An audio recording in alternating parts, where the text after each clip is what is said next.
Amém. Mateus, no capítulo 13, diz assim: Tendo Jesus saído de casa naquele dia, estava sentado junto ao mar, e ajuntou-se muita gente ao pé dele, de sorte que, entrando num barco, se assentou, e toda a multidão estava em pé na praia. E falou-lhe de muitas coisas por parábola, dizendo: Eis que o semeador saiu a semear. E quando semeava, uma parte da semente caiu ao pé do caminho, e vieram as aves e comeram-na. A outra parte caiu em pedregais, onde não havia terra bastante, e logo nasceu, porque não tinha terra funda. Mas vindo o sol, queimou-se e secou-se, porque não tinha raiz. E outra caiu entre espinhos, e os espinhos cresceram e sufocaram-na. E outra caiu em boa terra, e deu fruto, um a 100, outro a 60, outro a 30. Quem tem ouvidos para ouvir, que ouça. Amém? Você pode sentar, e nós vamos ainda continuar, mas a parábola do semeador, essa semana ficou remoendo na minha memória. E a semente, nós sabemos o que é, né? O que é a semente? A semente é a palavra de Deus. A semente é o evangelho. Mas a terra, essa diferença de lugares aonde a semente cai, essa diferença de lugares, essas terras diferentes, somos nós. Cada um de nós é um tipo de terra, um tipo de terreno, mas a semente é uma só. A semente é uma só. A semente é o evangelho. A semente é a palavra de Deus. E a palavra de Deus, ela é imutável. Ela é uma só. Só que nós é que somos uma terra que sofre mudança. Nós é que não correspondemos à semente. A semente vem para encontrar abrigo na terra, mas muitas vezes a terra não dá abrigo para a semente. Nesse caso aqui, que somos nós. E é muito incrível. Esses dias eu conversava com meu filho, porque ele dizia assim, me contando algumas coisas, essas coisas de criança, adolescentes.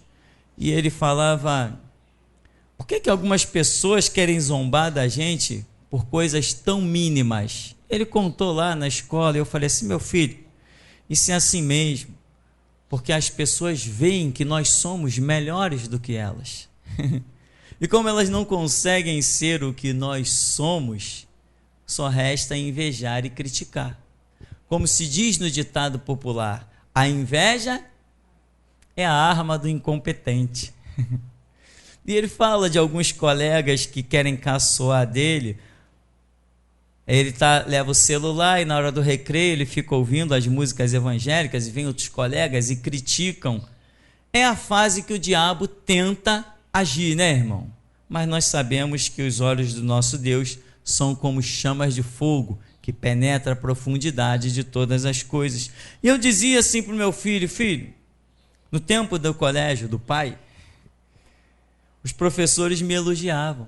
Tinha aquelas reuniões com os pais e os professores falavam bem a meu respeito. Que eu era quieto, que eu não fazia bagunça, que eu os respeitava, que eu não me metia com nenhum colega, eu vivia na minha, eu era uma pessoa normal. Mas os outros que chegavam em casa e ouviam dos pais que o Tupirani é um bom aluno, mas vocês são isso, o professor falou isso, falou aquilo outro. Então eles voltavam. No dia seguinte, eles chegavam na escola e começavam para mim, ô quietinho,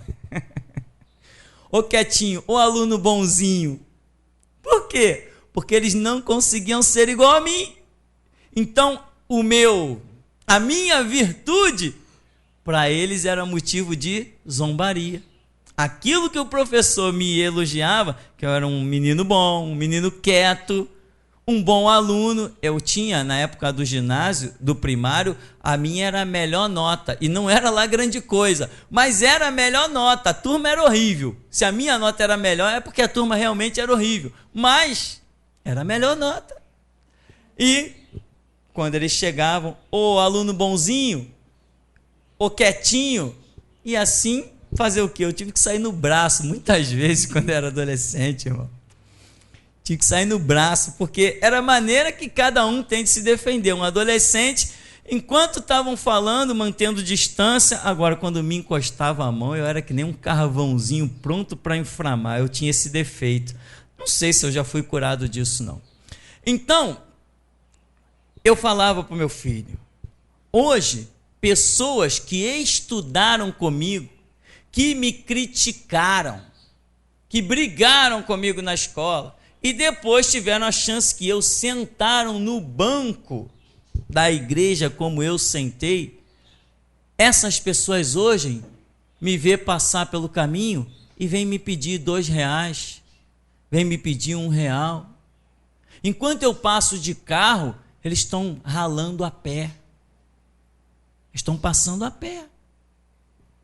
Enquanto eu posso, no final de semana, até passear, eles, para defender um prato de comida, eles são obrigados a fazer serviços braçais aí como escravos.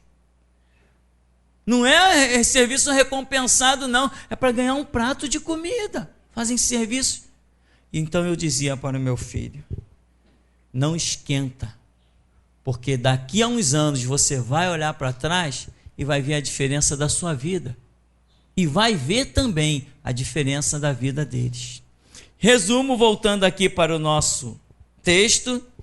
Eu fui, de alguma maneira, pela misericórdia de Deus. Você é, de alguma maneira, pela misericórdia de Deus, uma boa terra.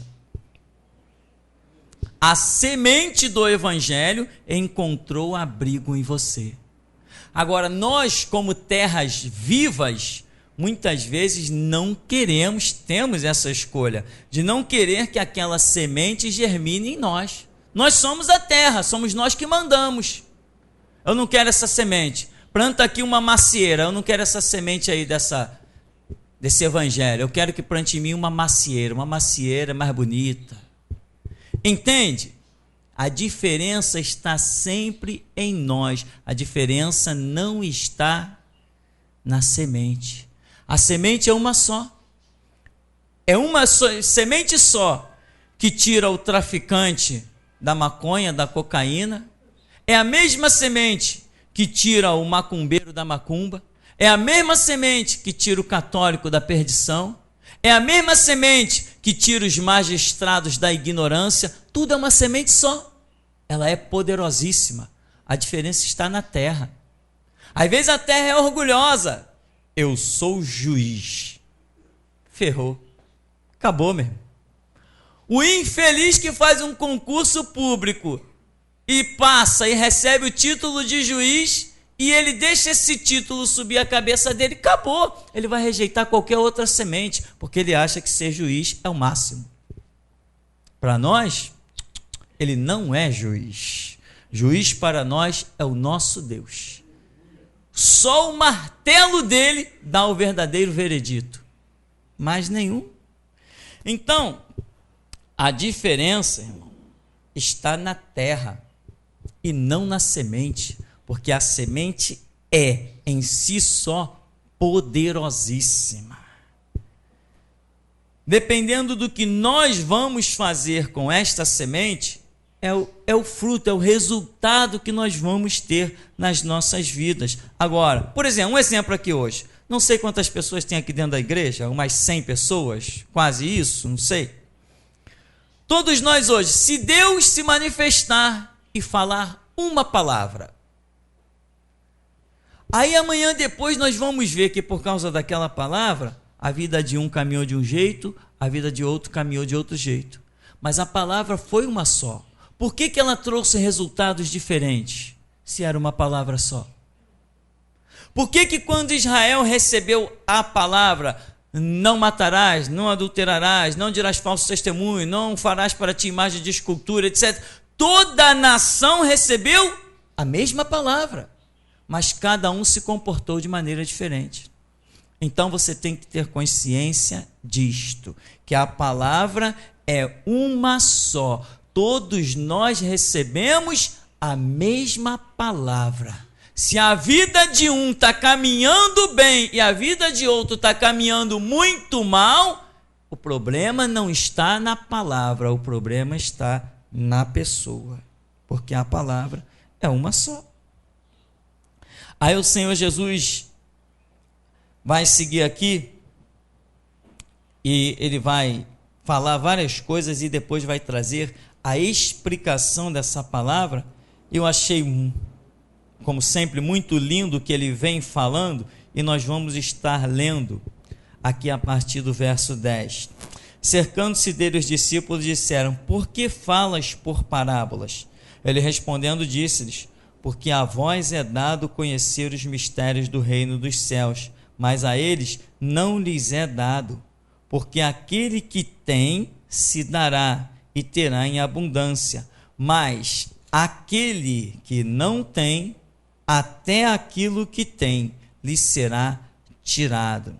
Por isso lhes falo por parábolas, porque eles vendo não veem, e ouvindo não ouvem, nem compreendem, e neles se cumpre a profecia de Isaías que diz: ouvindo ouvireis, mas não compreendereis, vendo vereis, mas não percebereis, porque o coração deste povo está endurecido, e ouviu de mau grado com seus ouvidos, e fechou os olhos, para que não vejam com os olhos, e ouça com os ouvidos, e compreenda com o coração, e se converta, e eu os cure. Você repara que Jesus está falando da semente, a semente é a palavra, e ele diz assim: mas alguns ouviram de mau grado. Quer dizer, é uma terra que não recebeu bem a palavra, não aceitou a palavra como ela exatamente é, ouviu de mau grado.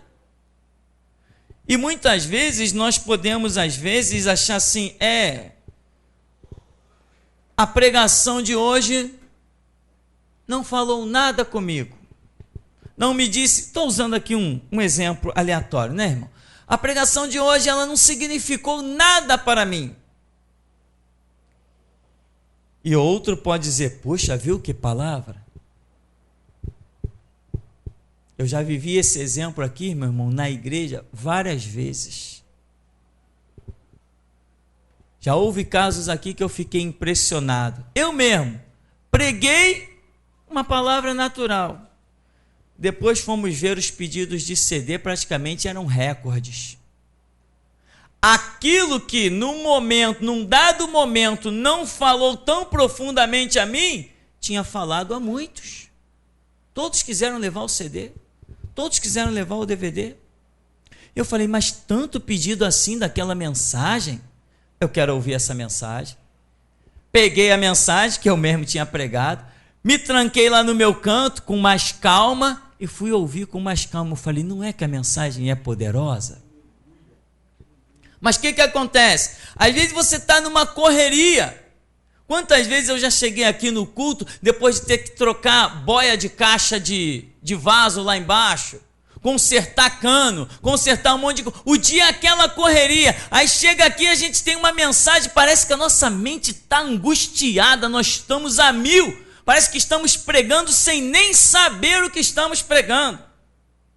E muitas vezes eu só vou achar a mensagem gloriosa depois de ouvi-la, tanto que eu aprendi uma lição: toda mensagem desse púlpito, eu ouço ela depois. Quem já assistiu uma mensagem intitulada O Cavalo Branco? Aquela mensagem, irmão, você gosta dela? Aquela mensagem quase foi para o lixo, literalmente. Só que, devido a uma experiência que eu tive, o que acontece? Quando eu vou excluir alguma mensagem, eu não excluo mais. Eu pego ela e jogo numa pasta de, vamos dizer assim, arquivo morto. Deixo lá, larga isso para lá. Porque eu aprendi uma lição. Certa vez eu preguei uma mensagem aqui, eu ia excluir aquela mensagem. Quando eu cliquei com o mouse, fui lá, que apareceu aquilo, eu excluí. Aí depois aparece assim: tem certeza que deseja excluir essa mensagem? Não aparece essa informaçãozinha? Quando eu fui com o mouse em cima do sim, a minha mão travou. Eu fiquei olhando para aquilo. Eu falei: eu não vou excluir esse negócio não. Vou deixar isso aí. Irmão, esta mensagem na qual eu estou te falando é a mensagem que nós mais temos duplicado em toda a história da geração Jesus Cristo. Sabe que mensagem é essa? Apostasia. Eu ia excluir. Quem já ouviu apostasia? Todo mundo. Todo mundo. Quem já levou aí um monte dessa mensagem para distribuir? Aí, tem uns irmãos aqui que de vez em quando pedem 50, 100, 200 dessa mensagem. É a mensagem que mais nós temos duplicado em toda a era do nosso ministério. Apóstatas em apostasia, né? E eu quase excluí. Por quê? Porque às vezes você não está com uma terra bem propícia para receber aquilo. Isso pode acontecer com cada um de nós. Eu não estou falando simplesmente de ser uma terra ruim e ponto final, não. Você pode estar num momento que não seja um momento muito bom. Você pode estar meio conturbado, meio desequilibrado. A palavra é sempre poderosa. Meu irmão, se eu abrir aqui a Bíblia, ler um verso bíblico e dizer assim, a paz do Senhor, até a próxima, acabou. Esse verso que eu vou ler da palavra de Deus é poderoso. Só que às vezes, se nós não estivermos com o espírito muito bem equilibrado, nós vamos dizer assim, que isso? Caramba, pastor, eu vim, por exemplo, o Alessandro falando, eu vim de Campo Grande para o pastor ler um versículo bíblico e dizer a paz do Senhor, até a próxima? Que isso, nem valeu a pena o meu ônibus. Ele poderia pensar dessa maneira, quando na verdade, se foi a palavra de Deus que foi lida, o Espírito Santo é poderoso para trabalhar numa dimensão infinita em cima de apenas uma palavra. Então o problema nunca está com a palavra, o problema está conosco. O problema está conosco. Às vezes a palavra é muito agressiva aos nossos ouvidos. Não quero esse negócio. Como não quero? É de Deus? Eu tenho que pensar, Senhor, é do Senhor? Se ele disser acabou a história. Eu tenho que querer. Não posso rejeitar nada que proceda do Senhor. Então aqui, o Senhor Jesus está dizendo aqui, nele se cumpre a profecia de Isaías. Ouvireis, não compreendereis. Vendo, vereis, mas não percebereis. Ele vai dizer assim, eles ouviram, sabe como? De mau grado. Quer dizer, não ouviram. Deixa eu contar uma experiência para você. Até eu comentei essa experiência hoje pela manhã, conversando no intervalo do seminário, em que quando surgiu essa era Marcos Pereira, o homem dos presídios, tal, e todo mundo falando daquele homem, tal, disse assim, pastor, eu vou trazer, eu tenho os DVDs lá, me trouxeram uns 5 DVD dele para assistir. Eu falei assim, Senhor, eu orei. Senhor, eu não sou o para-raio da verdade nem da mentira, não sou eu que decido nada. Eu quero de coração aberto assistir a esses DVDs. Se tem alguma coisa do Senhor nesses DVDs, eu quero aprender. Eu quero que o Senhor me ensine. Eu quero aprender, eu quero evoluir, eu não quero ser um crítico. E eu orando falava para Deus, Deus, eu não estou aqui para me transformar num crítico. Nem para estar apontando o que é certo e o que é errado. Eu estou aqui para servir ao Senhor. Irmão, peguei todos aqueles DVDs, puxei a cadeira, coloquei lá na nossa salinha aqui atrás e fui assistindo a um por um. Aquelas encenações todas de demônios, aquelas coisas no presídio, aquela história de paletó, e fui assistindo tudo com o coração mais propício que um homem deva ter, sem querer levantar nenhuma barreira de crítica. Ao final de tudo, eu peguei todos aqueles DVDs e falei, verdadeiramente em nenhuma dessas cenas existe Deus. Tudo é lixo, tudo é mentira, tudo é engano, e este homem não passa de um servo de Satanás. Isso tem uns 4, 5 anos. Mas não ouvi com espírito de crítica. Eu assisti com espírito voluntário, para que o Espírito Santo pudesse falar comigo se de repente eu estivesse errado e precisasse estar aprendendo alguma coisa. Mas ao contrário, hoje está estampado aí em toda a mídia o que é esse cidadão, né?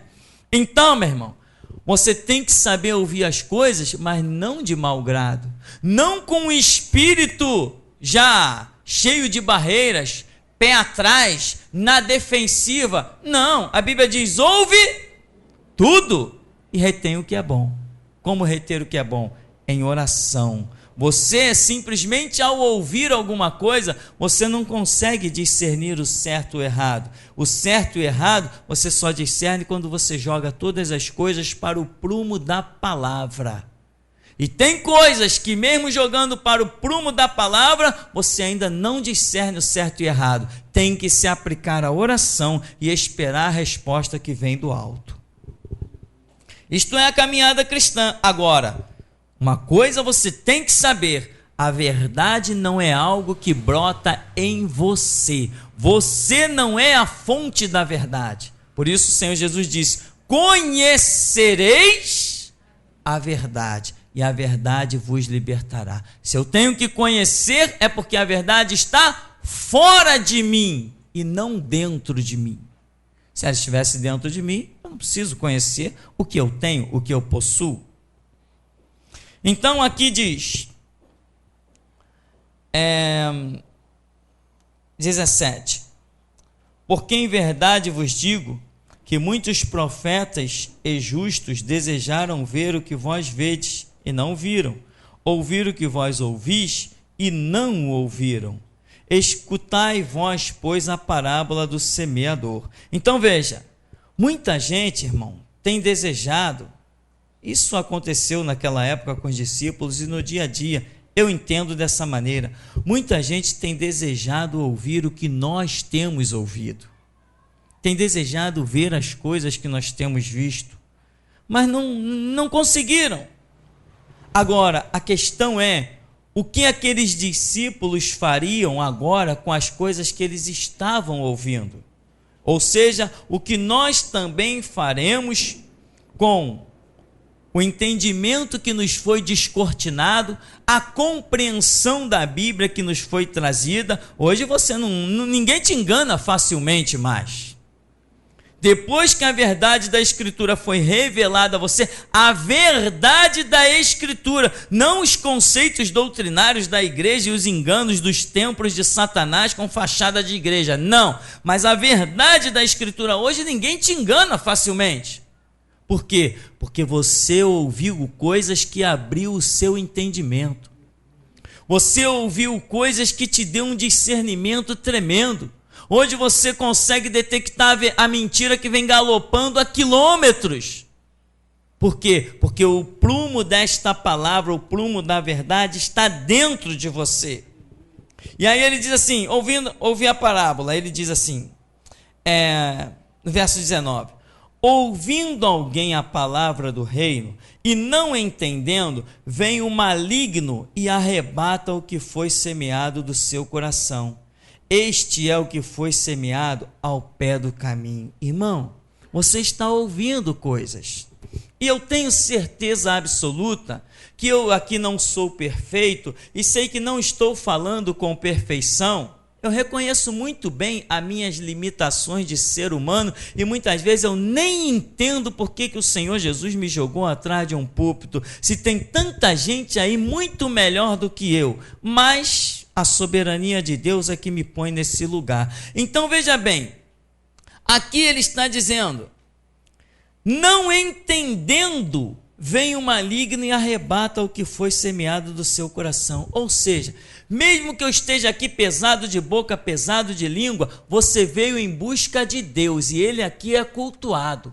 As minhas imperfeições não vão impedir que a ministração do Espírito Santo chegue pessoalmente na sua vida. Mesmo que aqui eu esteja falando da parábola do semeador, o Espírito Santo pode estar aí ministrando para você as grandezas de Apocalipse, porque ele é soberano, como fez lá no dia de Pentecostes. Enquanto os galileus falavam, as nações todas ouviam no seu próprio idioma. Deus é poderoso. Então, enquanto você está aí, eu estou aqui falando da parábola do semeador, mas ele está operando além do que pedimos ou pensamos. Você veio em busca dele? É ele que você vai encontrar. Não está escrito: buscar-me-eis e me achareis, quando me buscardes de todo o vosso coração? Então ele diz aqui, olha, não entendendo, vem o maligno e arrebata. Você tem que entender. Agora, como que é essa questão? Já é a interpretação. Ele falou: este é o que foi semeado ao pé do caminho. Ou seja, quando você recebe uma palavra, você tem que entender. Só que o entendimento requer empenho, requer estudo, requer oração. E muitas vezes as pessoas ouvem e são uma terra que não é muito propícia a receber a semente. Não, hoje o pregador não estava inspirado, não. Hoje ele não recebeu do alto. Hoje Deus não falou nada. Hoje a igreja foi só uma reuniãozinha. Louvamos a Deus e mais nada. Não teve mais nada de sobrenatural. Às vezes, irmão, o problema não está com a semente. O problema está com a terra. Depois que você sair daqui, você está pensando que o quê? Quando você sai daqui, meu irmão, pelo caminho, o inimigo vai tentando roubar tudo que tem de semente no teu coração. Ele está lá, se der brecha, ele está até dentro da tua casa. É só ele ter brecha, ele entra até na tua casa. Arma uma situação para roubar a semente que está no teu coração, na tua alma, no teu espírito. Ouvindo alguém a palavra do reino e não entendendo, vem o maligno e arrebata. Essa é a grande guerra. Quantas vezes eu prego coisas aqui radicais, que pessoas que não alcançaram ainda a realidade do evangelho, simplesmente começam a questionar. E nesse questionamento, sem entendimento, sem busca da verdade, apenas questionam, o maligno vem e rouba a palavra. E sabe o que acontece com essa semente, meu irmão? Ela não pode ser roubada. Cada semente que você ouve é para você reter. Se você não reter, a sua caminhada vai ser deficiente. Sabe o que os agricultores fazem no campo? Muitas vezes, existem plantas que eles plantam tudo junto. A macieira está daqui 10 quilômetros, plantou só maçã, tá beleza. Limão, planta só limão. Mas existem plantas que acontece o seguinte: planta-se aquela semente e do lado dela, para onde nasce o sol? O sol nasce para lá. Então planta-se uma outra planta, uma outra semente que vai dar uma outra planta mais robusta, com mais folhas, que vai crescer ali a tantos metros para dar sombra àquela. Ou seja, aquela semente principal só vai crescer na sombra de uma outra semente. Muitas vezes o evangelho é assim. Você ouve coisas hoje, entende. Aí você vai amanhã, ouve outra coisa e entende. Ouve depois outra coisa e entende. Mas se hoje você ouvir alguma coisa que você não entenda, amanhã você ouve outra que também não entende. E ouve outra que também não entende. Por quê? Porque uma depende da outra, a caminhada é progressiva. Portanto, meu irmão, tenha muito cuidado com a sua vida. Todas as vezes eu fazia assim, quando eu ia para a igreja, né? Como membro, eu dizia: Deus, hoje eu vou para a tua casa. E eu sei que o Senhor tem um projeto, eu sei que o Senhor está naquele lugar, eu tenho os teus sinais, eu tenho o teu chamado na minha vida, os teus sinais para estar naquele lugar. Eu quero, Deus, que eu me aperceba do que o Senhor tem a falar naquele lugar comigo hoje.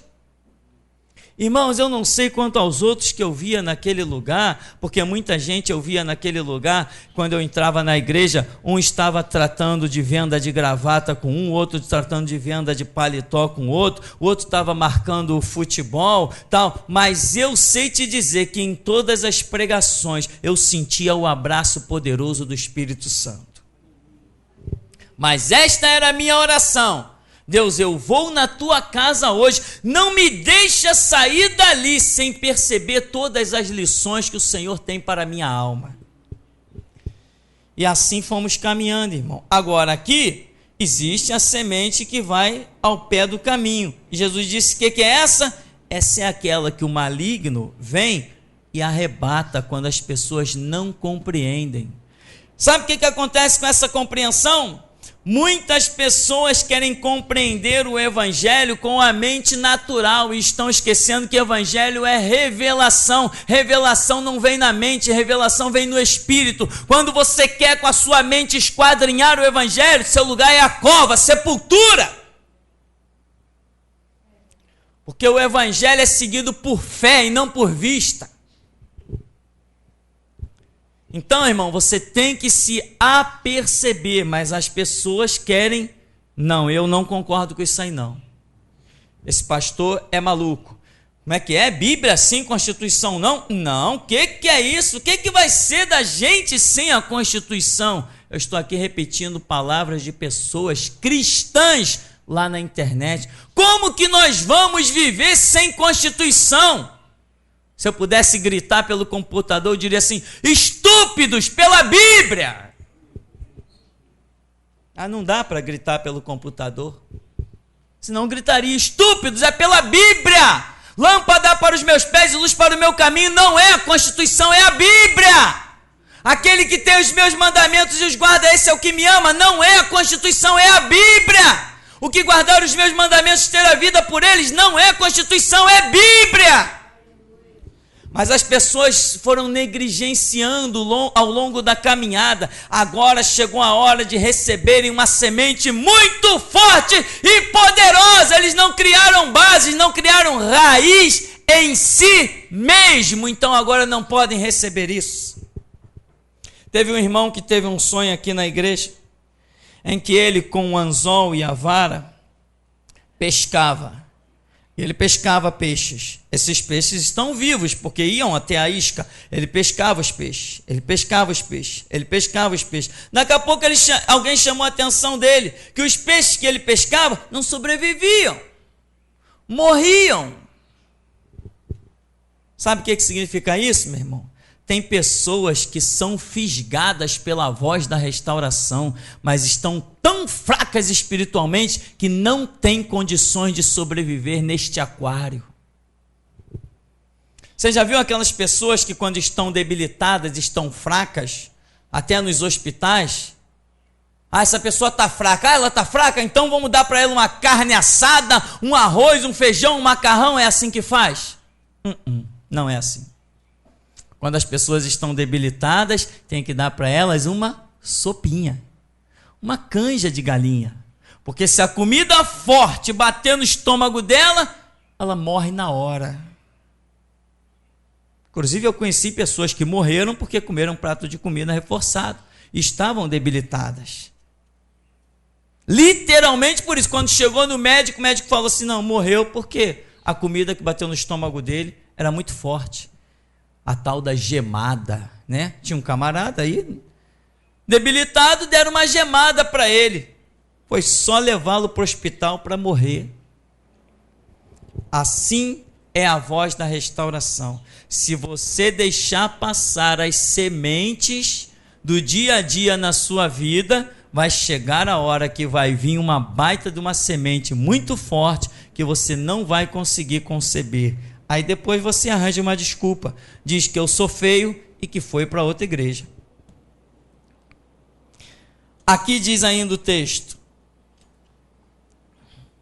no verso 20: porém, o que foi semeado em pedregais é o que ouve a palavra e logo a recebe com alegria, mas não tem raiz em si mesmo, antes é de pouca duração, e chegada a angústia e a perseguição por causa da palavra, logo se ofende. Eu quero que você entenda aqui que o Senhor Jesus está dizendo: chegada a angústia e a perseguição por causa da palavra. Irmão, isto é fato. Você tem que entender, isso é história do Evangelho, isto é fato. Você recebeu a palavra?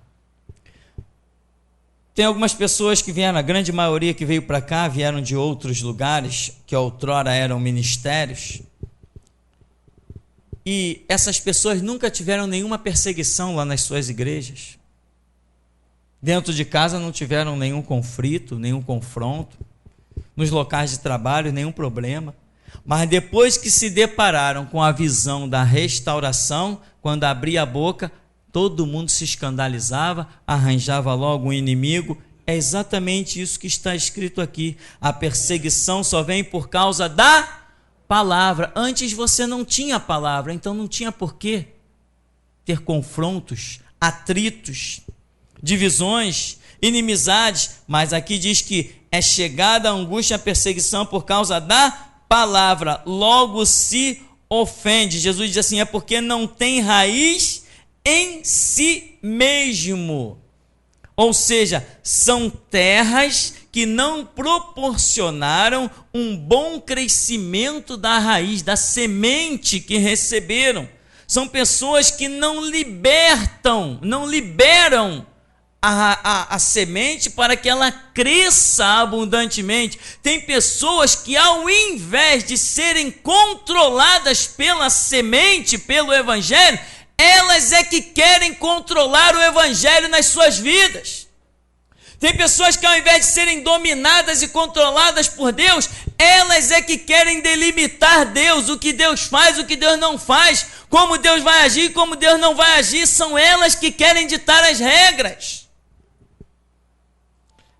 A grande maioria do dia a dia dessas igrejas sociais que nós vemos por aí, são pessoas dizendo o que Deus faz, o que Deus não faz, o que Deus deixa de fazer. Quando nós começamos a pregar e dizer que haviam lobos devoradores, mercenários, engravatados atrás dos púlpitos, servos do diabo com título de pastor, quando começamos essa expressão, a multidão começou a se levantar contra nós e dizer, vocês não podem dizer isso.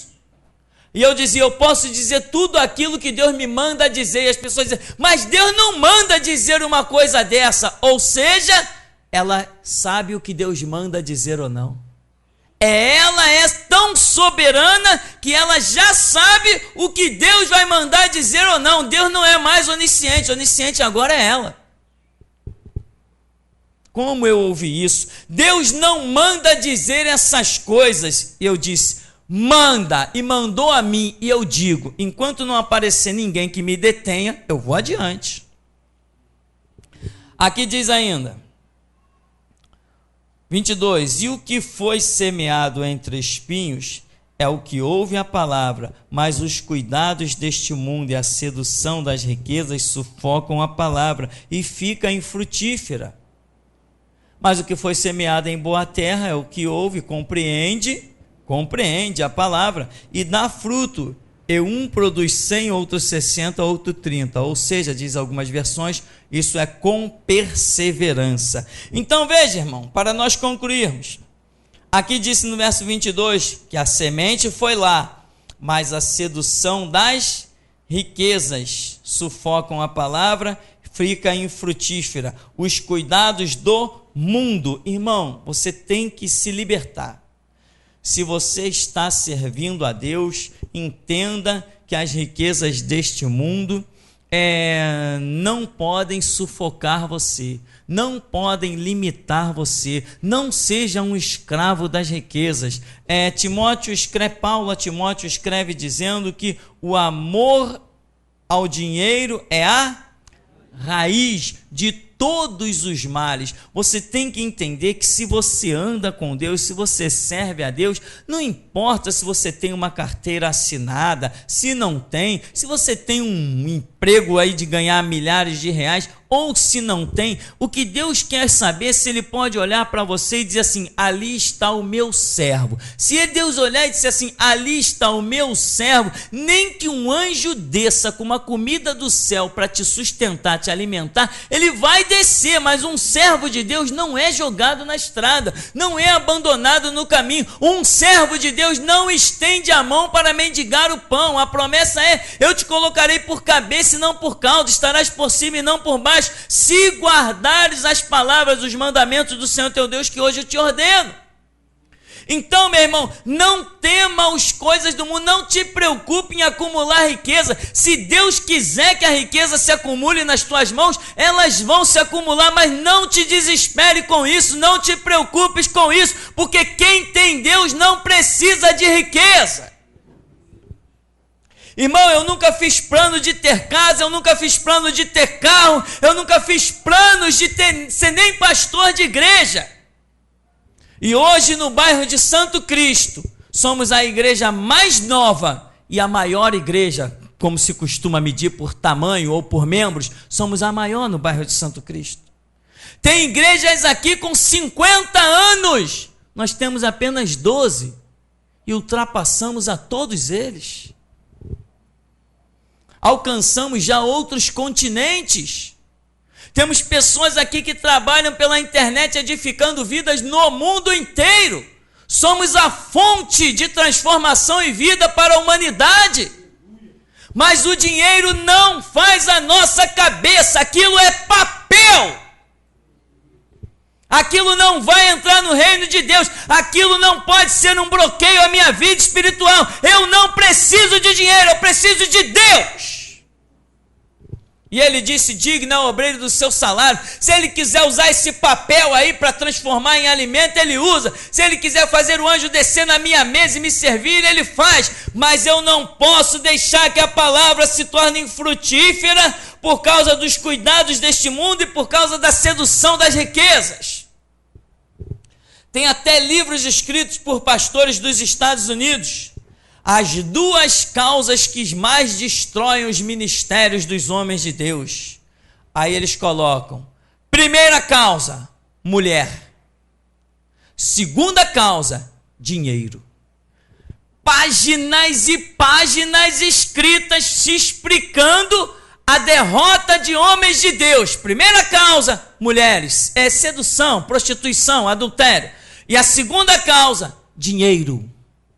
Que enquanto o camarada é um pobrezinho, tem uma igrejinha com 10, 20 membros, que ele não tem riqueza na mão dele, não tem recursos na mão dele, ele é o ótimo servo de Deus, ele ora de manhã, de tarde, de noite, de madrugada. Mas depois que ele vê os recursos chegarem, a igreja crescer, ele perde a visão do espiritual e começa a levar as coisas na força do braço, na força das riquezas. E concluindo, mas o que foi semeado em boa terra é o que ouve e compreende. Veja bem, ele ouve e ele compreende. A compreensão está ligada a uma série de fatores. É o que ouve e compreende a palavra e dá fruto. E um produz 100, outro 60, outro 30. Com perseverança acrescenta algumas passagens bíblicas. Então, meu irmão, que tipo de terra nós somos? Aí eu posso dizer assim para mim mesmo: já que eu cheguei até aqui, estou com 12 anos de ministério, é claro que eu sou uma boa terra. Eu posso ter sido uma boa terra com todas as sementes que foram semeadas até aqui. Só que as sementes são semeadas todos os dias.